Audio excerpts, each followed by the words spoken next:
গাজীপুরের কালিয়াকৈরে চন্দ্রা জাতির পিতা বঙ্গবন্ধু সরকারি কলেজে আধিপত্য বিস্তারকে কেন্দ্র করে দুপক্ষের সংঘর্ষে ছাত্রলীগ নেতা নিহত হয়েছেন।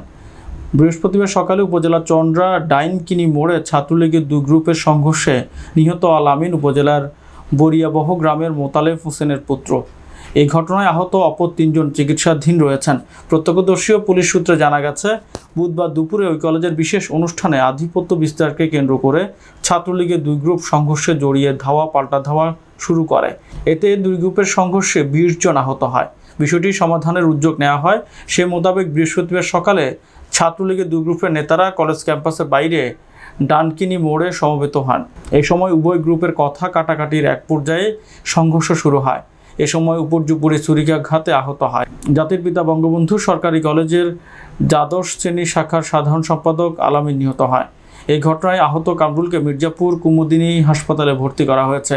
কালিয়াকৈর থানার অফিসার ইনচার্জ AFM নাসিম ঘটনার সত্যতা স্বীকার করে বলেন, অভিযোগের ভিত্তিতে আইনগত ব্যবস্থা গ্রহণ করা হবে।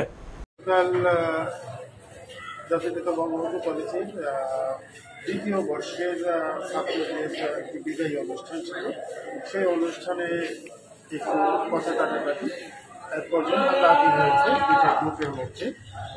ওই সময়তে যারা সিনিয়র ছিল বা কলেজ কর্তৃপক্ষের শিক্ষক যারা ছিলেন, ওনারা বলেছিলেন যে আজকে ওনাদের এই বিষয়টাকে মিটমাট করতে।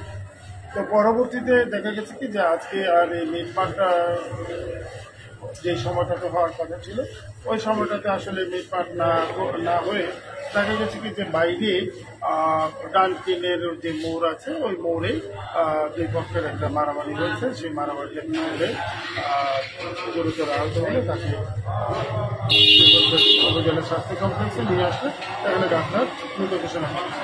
আসলে প্রকৃত ঘটনা এবং যারা এই ঘটনার সাথে সম্পৃক্ত আছে, আমরা তদন্তের সাপেক্ষে প্রকৃত দোষীদেরকে গ্রেফতার করে আইনগত ব্যবস্থা গ্রহণ করি।